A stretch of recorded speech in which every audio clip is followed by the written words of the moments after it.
কথা দিয়েছিলাম আপনার সঙ্গে থাকবো, আর আপনারই মনটা ভেঙে দিলাম। ধ্যাৎ। ঠিকই বলেন আপনি, রিয়াও কারোর উপর ভরসা করতে পারে না, আর আপনিও না। হে ভগবান,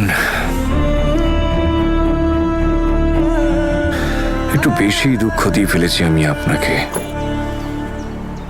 আরে এটা ট্যাক্সি নয়, পার্সোনাল কার। আরে বললাম তো ট্যাক্সি নয়। কিন্তু ড্রেস দেখে তো ট্যাক্সি ড্রাইভারই মনে হচ্ছে। তনু ম্যাডাম, আমি রিয়ার জন্য ফিরে এসেছি, আর এটার জন্য। কিন্তু আমি এখনো আপনার উপর রেগে আছি।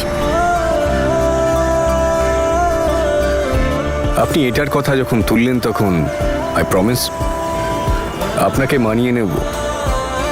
No more secrets. No more secrets partner.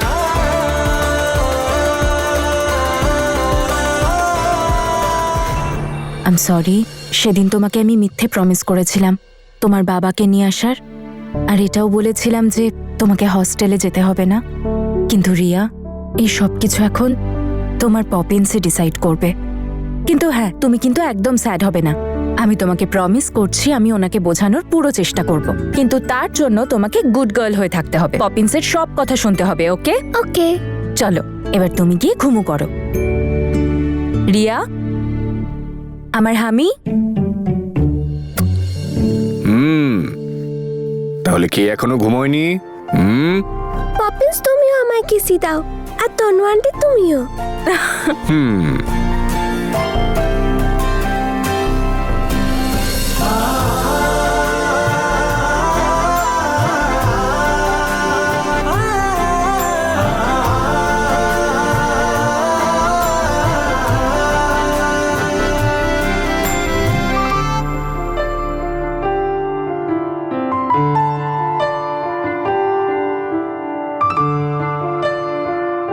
আপনি রেস্ট করে নিন, কালকে সকালে গুরুদাসপুরে যেতে হবে।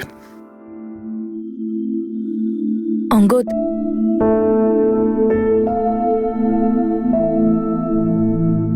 আমার এরকম কেন মনে হয় যে আপনার মনে অনেক কিছু জমে আছে বলার জন্য, কিন্তু আপনি বলতে পারেন না। যদি আপনি চান আমার সাথে মনের কথা শেয়ার করতে পারেন। আমি আর নিজের জীবনের ব্যাপারে কী বা বলি? আজ অব্দি এমন কিছু করিনি যেটা গর্ব করে বলতে পারবো। জানো, জীবনে যখন যা খুশি তাই হতে পারে, সব ওপরওয়ালার ইচ্ছে। আমি কি কখনো ভেবেছিলাম যে আমি এখানে এই জায়গায় একটা পেট্রোল পাম্পে কাজ করব? কিন্তু এখন যা হচ্ছে আমি সেটা ওপরওয়ালার ইচ্ছে ভেবে মেনে নিয়েছি। এখন এটাই আমার জীবন, এটাই আমার উদ্দেশ্য। এটা তুমি ঠিক বলেছো দাদা, কিন্তু তোমার মতো বন্ধু ওপরওয়ালার কৃপাতেই পাওয়া যায়।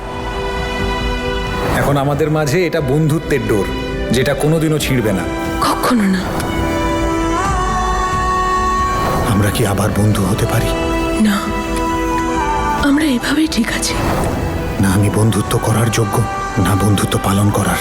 অনেকের মন ভেঙেছি আমি এই বন্ধুত্বে। যদি আপনি নাও চান তাও ইটস ওকে, আমি আপনাকে ফোর্স করব না। আপনার যখন মনে হবে তখনই আমাকে বলবেন। Good night. ঠিকই বুঝেছেন আপনি, মনের ভিতরে তো অনেক কিছুই আছে।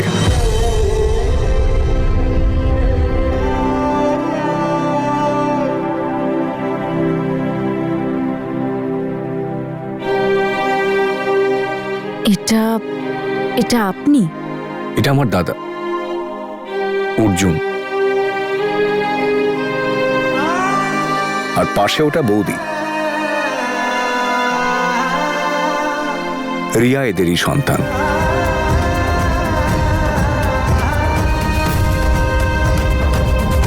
একটা কার অ্যাক্সিডেন্টে আমার দাদা আর বৌদি দুজনেই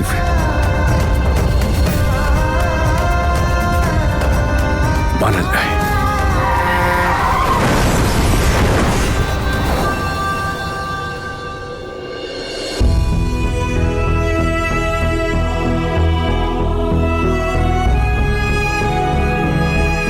কত বড় কষ্ট মনের মধ্যে চেপে রেখেছেন উনি নিজের হাসির আড়ালে।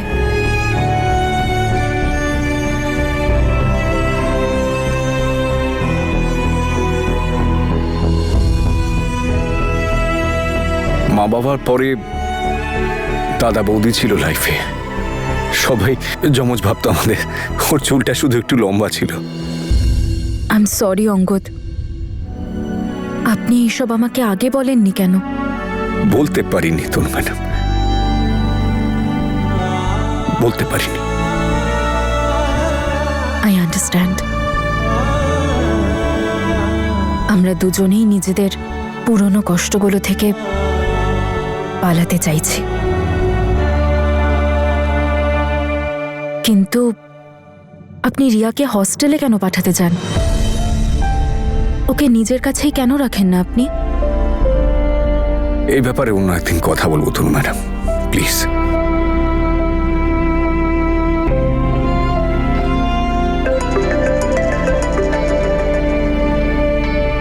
হ্যাঁ হ্যালো, বলুন। হ্যাঁ হ্যাঁ, কাল পৌঁছে যাব। ঠিক আছে, ওকে। হ্যাঁ, সময় মতো। Thank you Tanu madam. কাল সকাল 8টায় গুরুদাসপুরে।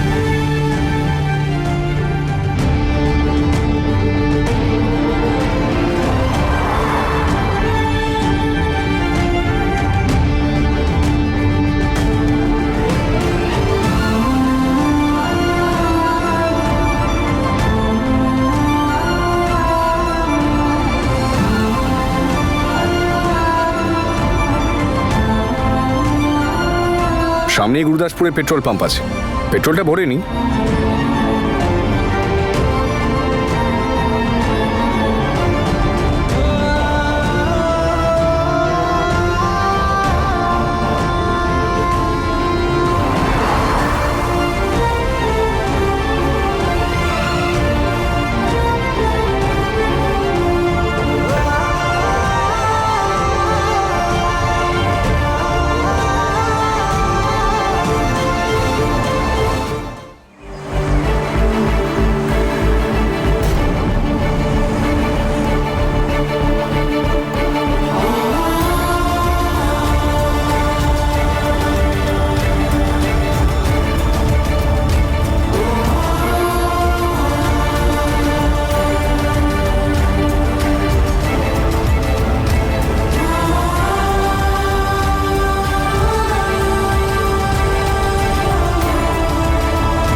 বাবা কিছু খেতে দেবে?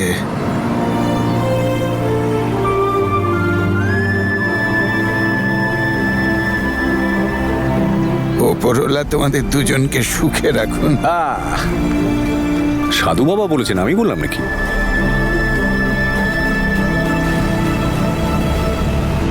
ওই যে বাংলা একটা কথা আছে না, শেয়ারিং ইজ কেয়ারিং।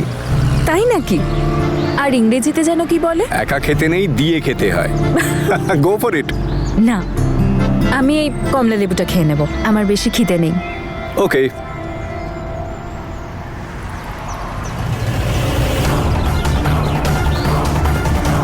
আজকে বেশ রাশ আছে, তাই না? হ্যাঁ,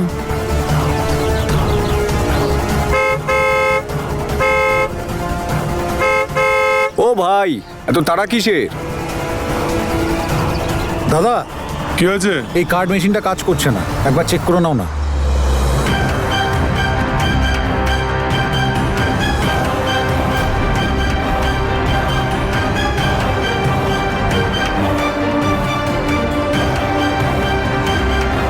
তুমি যাও, খাবার খেয়ে নাও। সকাল থেকে কিছু খাওনি তুমি, আমি দেখে নিচ্ছি।